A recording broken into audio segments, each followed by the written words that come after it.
Yeah, he is in studio. Internationally acclaimed American actor, musician, and of course philanthropist, Dr. Malik Yoba is in the country, and this year for the Joburg Film Festival. Festival, of course, currently being held at the Sandton Convention Centre until Sunday, and it, of course, features a diverse range of films from around the world. And Malik, whose career spans more than 3 decades, will be giving a master class to aspiring filmmakers and, of course, sharing his knowledge, expertise and insights gained from years of experience. Now, his groundbreaking educational docu-series titled The Real Estate Mixtape Volume 1, I Build New York, that will also be screened. And Malik Yoba joins us now in studio for a chat. Thank you so much for coming through and welcome to Morning Live. Good morning. So that was a mouthful. It certainly is, but I think, you know, for a career that spans over 3 decades, there surely is a lot to take stock of. Yes, ma'am. So we look at, you know, your career. We played a few snippets, a few scenes from some of the movies that you've been in, and we had something from New York Undercover. We had a little bit from Why Did I Get Married? And these are just some of the roles that South Africans have come to see you in. But, you know, coming to South Africa, what's that moment for you? So my first time here was 1996. First time in this building was 1996, so 2 years after apartheid had ended. So my initial impression back almost 30 years ago was the country for me felt like what I would imagine post-slavery, Reconstruction, might have felt like, and at the Civil Rights Movement, or the era at the same time, because it was modern enough where you had television, you had cell phones, you had people who were moving in a certain kind of way, but at the same time, just where people were mentally and socially, it was for me a trip back in time. But at the same time, this was also a #1. New York Undercover was a #1 show here, so there was a tremendous amount of love and appreciation for the show.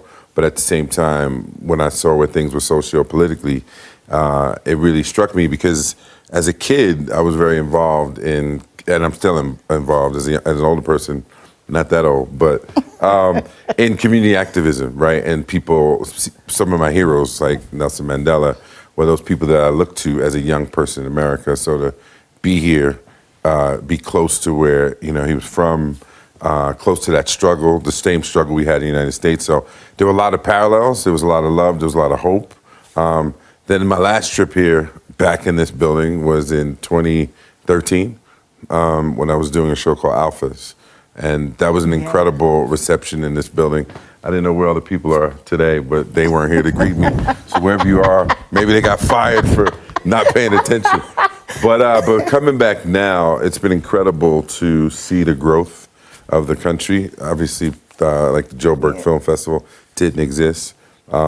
Seeing all the young talent that's here, and I think the hopefulness and the entrepreneurial spirit that I've seen in the country. So it's been good.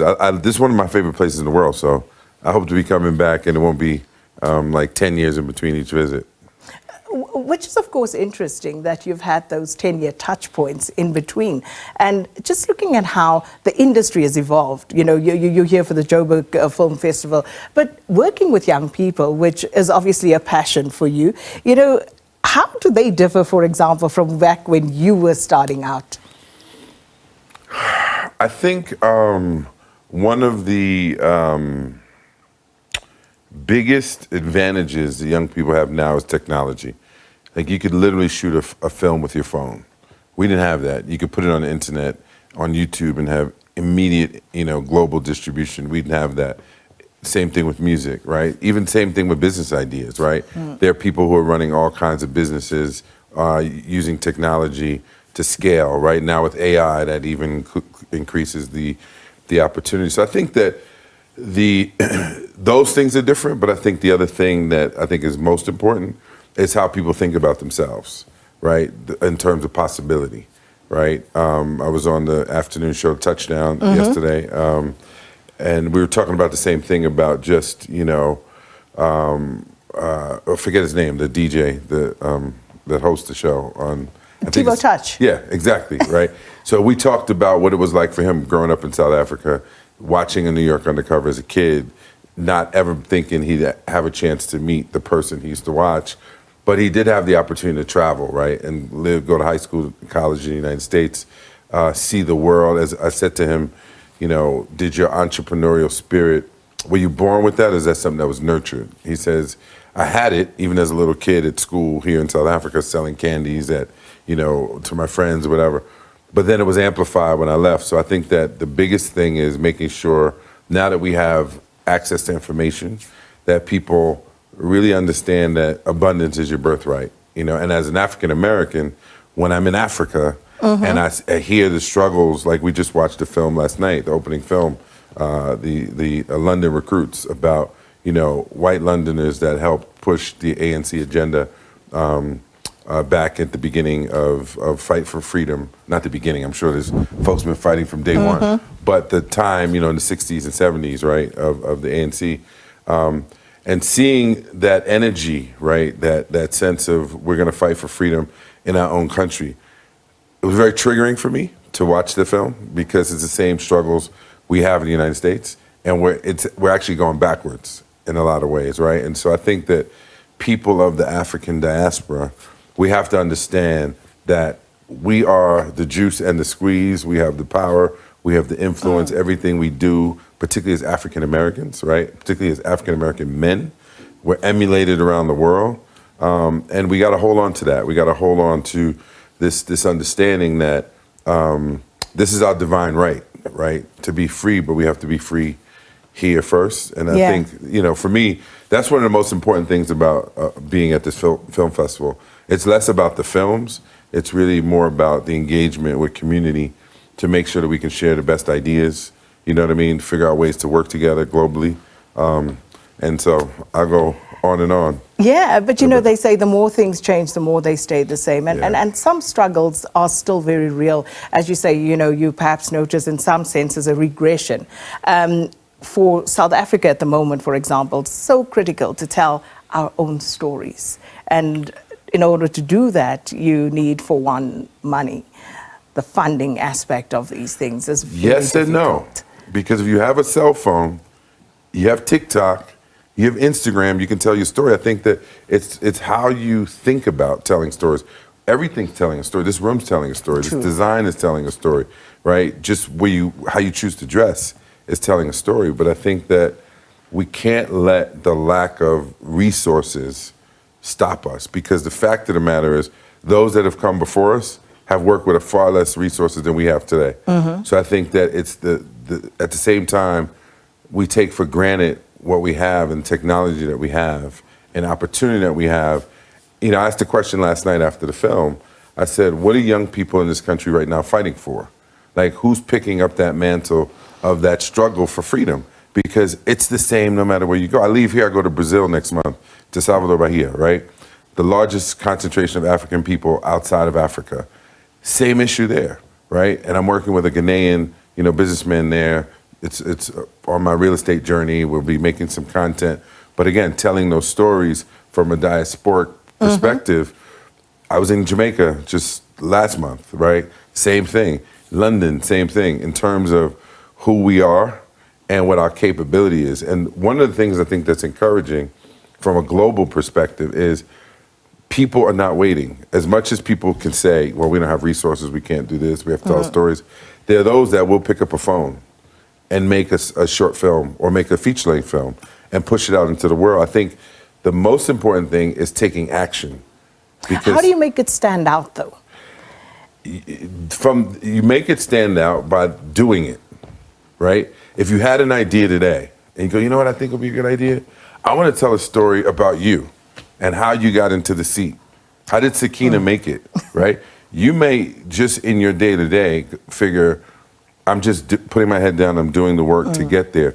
You may not realize that all of those challenges that you had that you might think are unique to you, you will find that they're actually universal, more often than not.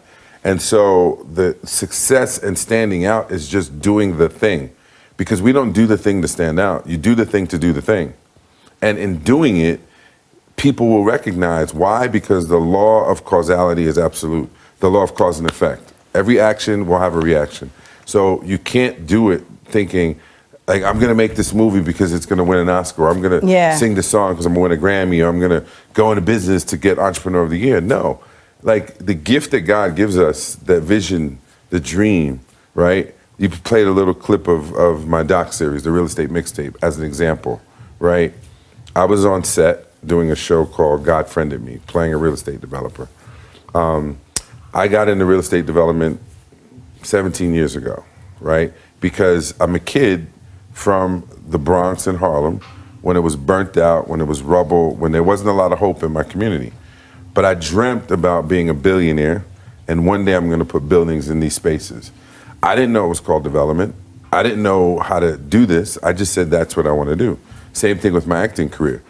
So at a certain point, these things that I thought about, just as I want to do them, and I took some kind of action, not knowing where it was going to end up. I didn't know I'm going to be sitting in this chair with you. So doing a show like God Friended Me, while I'm playing a real estate developer, art imitating life, I'm shooting across the street from an entire city block a friend of mine is developing. He happens to be one of those third generation billionaire developers in New York, right? And down the block is the housing projects. And I'm thinking about how many people from the housing projects walk by film sets and walk by construction sites and have no idea about either space. I'm in both spaces. How do I bring real estate filmmaking and young people together to give access to the process for both of these industries? That was an idea. I didn't sit on it, right? I spoke it. I shared it with a woman who's now my chief of staff. Her name is Leslie Ann Dunn. She gave me a deck 2 days later and said, I build New York. So she took my idea and put it in paper. So now the thought became the thing. So don't get in your own way. Right, and do the thing. Just right? do it. Just do it. And as a result of doing that work, here we are 5-6 years later. My company, Yoba Development, has real estate deals all over the United States. We're running education programs. You know, we're creating content. And so I like to just use my life as an example that I'm from the same place. Where I'm from is in many ways very similar to any ghetto or township here in South Africa, but it's about having the courage to do the thing even if you can't see the end. I wish we had more time. We don't. But the music career, just very briefly. It's still there. I'm still doing stuff. Yeah. So when can we expect a release? I'm not even gonna lie to you, girl. I'm not gonna lie. Soon enough, though. We'll wait and see. But great to have you here on these shores again, back in the SABC building. And we look forward to seeing what comes out of the Joburg Film Festival. We'll certainly follow that. But thanks so much for stopping by. Thank you. That was American actor Dr. Malik Yoba, who is attending the Joburg Film Festival at the Sandton Convention Centre